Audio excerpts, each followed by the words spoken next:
stay safely at home.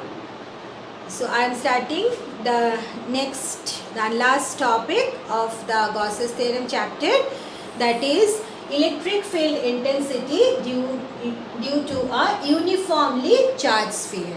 Alright, means you have taken a spherical distribution of charge, you have taken a sphere and charges are distributed uniformly over it, and we have assumed that big Q is the amount of charge present within the sphere. In this case, we are considering it is a non-conducting sphere.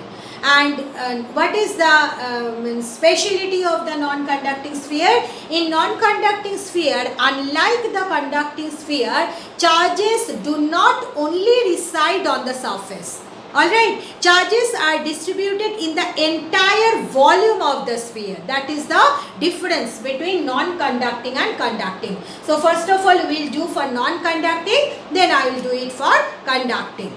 So suppose you want to find out what is the electric field intensity at the point P, and the point P is taken outside the sphere. So that's why I have written outside, means the point of observation is outside the sphere.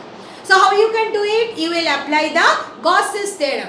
So if you want to apply the Gauss's theorem, then you have to choose the proper Gaussian surface. So what is the Gaussian surface chosen according to the characteristics? It will be a concentric sphere. Alright, and the sphere is passing through the point of observation.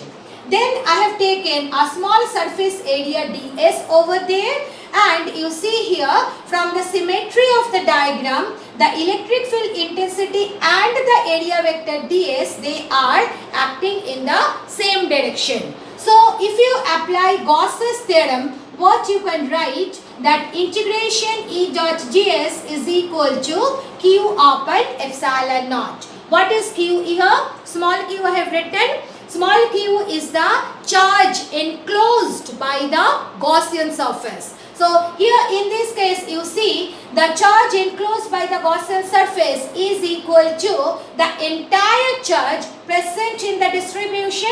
So you can write it as big Q by epsilon naught.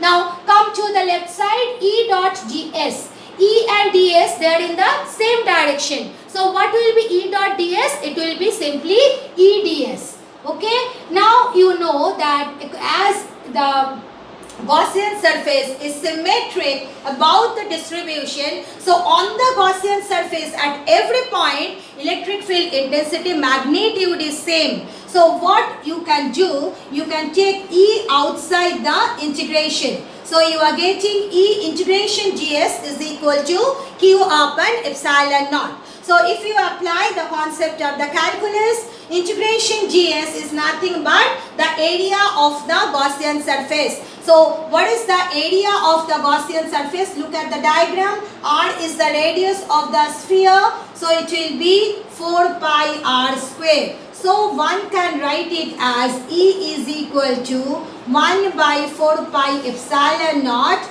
q by r square. So this is the electric field intensity at a point outside the distribution of charge. Now instead of outside, if somebody take the charge point of observation on the surface of the sphere, alright, means instead of outside you are taking the point of observation on the surface, then you see what will be the change. The Gaussian surface and the original distribution, they are the same. So integration ds will become 4 pi big R square. So what is the electric field intensity? Electric field intensity, it will be 1 upon 4 pi epsilon naught q divided by big R square. I mean big R square, R is the radius of the distribution. So here you see q is constant, R is constant. So electric field intensity on the surface of the sphere is given by q by r square. Now next is, if you take the point P inside the sphere, very important one. you have taken the point P inside the sphere. So you see the Gaussian surface is within the distribution given. So if you apply the Gauss's theorem again, you can write it integration E dot ds is q upon epsilon naught. Now the question is how to find out what is the value of q. Okay, I am writing it here. Just to understand it, how I will get the charge enclosed within the, means just understand it, what is the charge present within this region. Alright, so for that what we have to do, we have to know what is the cubical surface, in the first chapter already I discussed to you that if there are three distribution of charges, line distribution, surface distribution and volumetric distribution, then I hope you can remember in the three cases we considered three quantities. Lambda is the linear charge density, sigma is the superficial charge density and rho is the volumetric charge density. Is that clear? So here you see volume charge density. So what is the meaning? It means that total charge divided by total volume. We define the quantity rho. Rho is the volume charge density, which means total charge divided by total volume. So you see, if you consider the charge present within this surface, within this volume, if it is q, then you can write it as what is the total volume? 4/3 pi r cube. So you see q, one can write it as 4/3 pi r cube into rho. So in this place q you can write it as 4/3 pi r cube into rho. Is that clear? Then again integration E dot ds, one can write it as E ds. E according to symmetry, E is not depending on the integration, so you can take it outside the integration. So it is becoming 4/3 pi r cube rho divided by epsilon naught. Now integration ds, it is how much? 4 pi small r square. So you are getting 4 pi r cube rho 3 epsilon naught. Now you see 4 pi you can cancel. So E is coming and r square and r cube also getting cancelled. I am not cancelling there, you may not understand it. So rho r cube divided by 3r square epsilon naught, means you can write it as rho r divided by 3 epsilon naught. So what is the expression for electric field intensity within the surface? Electric field intensity within the surface, it is rho into r by 3 epsilon naught. So fascinating the answer. Electric field intensity is directly proportional to the distance. What we have got in the earlier cases, it is inversely proportional to the square of the distance, inversely proportional to the distance, independent of the distance. Now this is the first one you are getting. E is proportional to R. So all the three relation, outside, on and inside, you must remember for non-conductor. So if you are asked to draw the electric field intensity graph with the position of the point of observation, means with the r vector, then you see what we have. If we summarize our earlier deduction, what you have got inside the sphere, E is given by rho into r by 3 epsilon naught. Rho constant, epsilon naught constant. So what you can write? E is directly proportional to r. Okay. Now at the center, what will happen? At the center, r will become 0. So if r is 0, look at the expression, E is 0. Then on the sphere, what we have got? E is 1 by 4 pi epsilon naught q by r square. That is maximum value of the E, and it is constant on the surface. Then outside it is becoming q by r square, and from this one can conclude that E is inversely proportional to the square of the distance of point of observation from the center of the distribution, means E proportional to 1 by r square. So we will utilize this fact while plotting the graph. Now here you see what I have considered. Suppose this is the original distribution given. This is the center.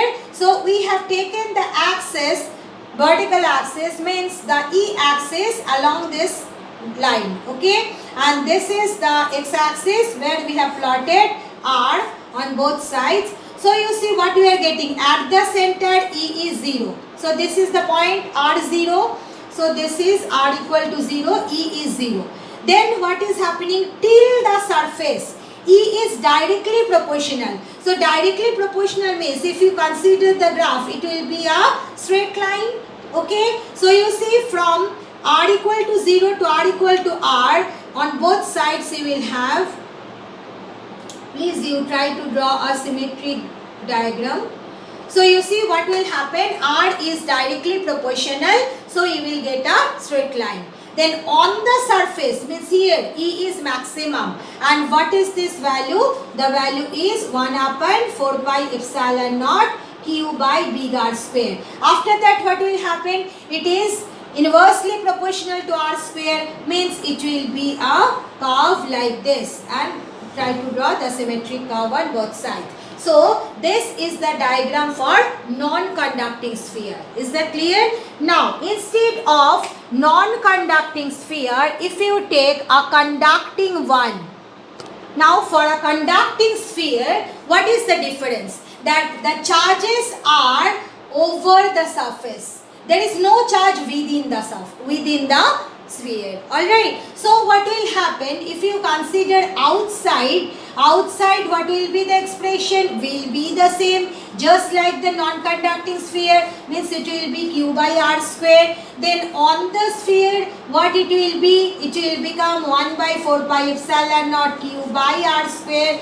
But inside the sphere, is there any charge present? No. So what will be Q? Q is 0. Therefore, what will be the electric field intensity? 0. So that is the difference between the conducting charge sphere and non-conducting charge sphere. So for conducting charge sphere, inside the electric field is 0, at the center 0, as well as inside it is 0. Then on the surface it is 1 by 4 pi epsilon naught q by r square, and outside the surface it will become q by small r square. So if you plot the graph, what will happen? Just you see here at the center 0, then electric field is 0, so this will be the line.